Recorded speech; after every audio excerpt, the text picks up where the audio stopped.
let's quite all hear right. from you. Thank you, Kirk. Appreciate it. I just wanted to just take a couple minutes and make some comments.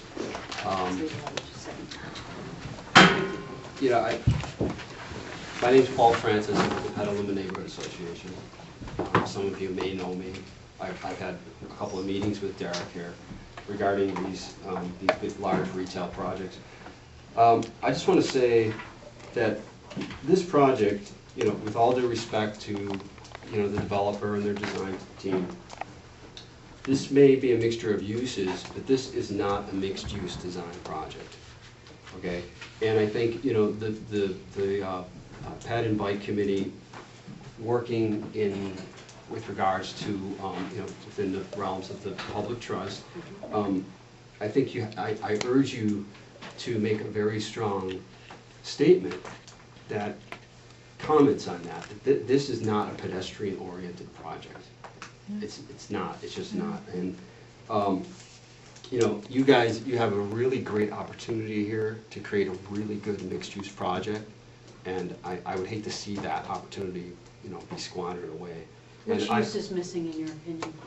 Well, I have some suggestions here that might help you, you know, to frame what I'm saying here and visualize it.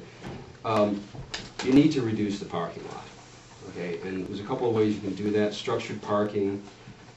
Lowe's could have a drive-through yard for the large contractor trucks tucked behind the building. There is justification for that. There's several Home Depot stores that actually have structured parking. One in Siramonte has a structured parking lot, structure, sorry. The design of the roadway, I would really like to see a grid street configuration. That is the most efficient,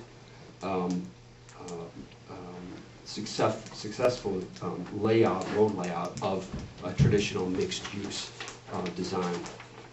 I would like to see, you know, some vertical mixed use here, and to try to create a higher density for the project. Because the problem is, when you start talking about density levels, when a project gets down to a very low density, like your average suburb, it's basically makes it impossible for people to walk to the project and walk around the project.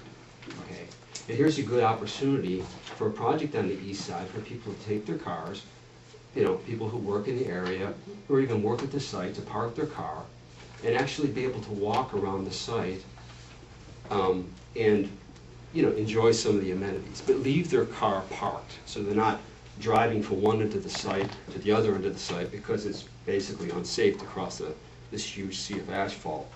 But you know, I just want to make it clear that, you know, this is part of the planning process. This is a very integral part of it. So to sort of take this out, this opportunity, this, you know, sort of experience we're having now, to extract it and put it on the side and pretend like, well, I'll just save that for the planning commission. I mean, I think that's wrong. It's sort of, you're putting the cart before the horse here. And like I said, I mean, this is a really good opportunity to create an urban edge along McDowell with some, you know, vertical mixed-use structures there. Are you looking for residential? Is that residential, office? I mean, there's a lot of opportunities here for you guys to really build a really good project. You could have an urban edge along McDowell and then have it feather back into, you know, this more retail mix. But I mean, I hear these discussions about having events and you know, also concerns about, you know, people crossing this strange pattern of meandering roads in this parking lot. And a lot of those issues, a lot of those problems can be solved with a better designed mixed-use project, a more traditional mixed use, some vertical mixed use. I understand not all the structures, you know, can be mixed use, but the Lowe's, you know, I mean, certainly there are things that you can do with this building configuration to reduce the parking, structured parking to reduce the parking, and service the whole site. And I think, again, you know, the pedestrian and bike committee here, I mean, I think it's really important for you guys to, you know, really weigh in on this and, you know, make a real strong commitment to pedestrian-oriented projects.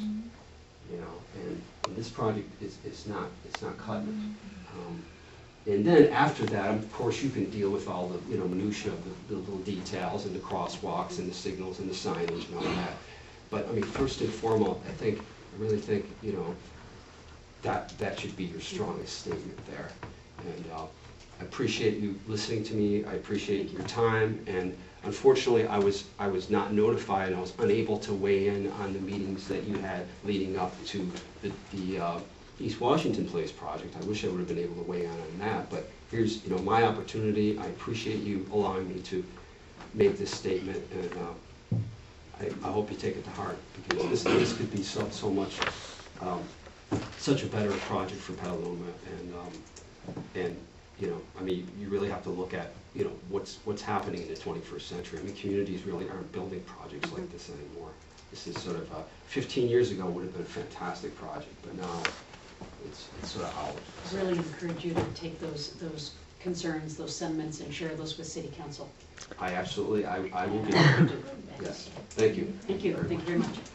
Is there anybody else who wants to give another public comment before we move on to other committee business? We're going to first figure out how we're going to. Very much.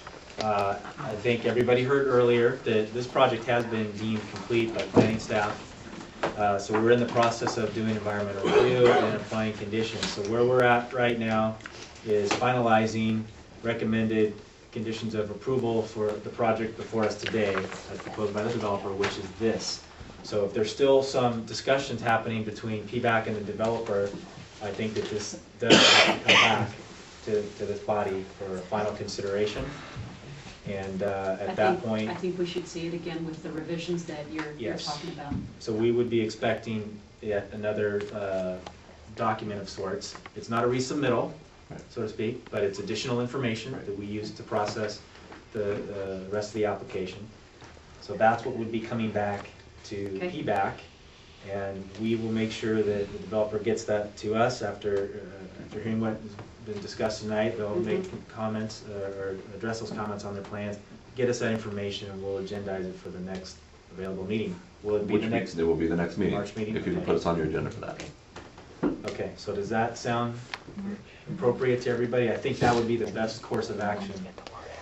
Okay. That sounds appropriate to me. I think it's to the benefit of the committee whenever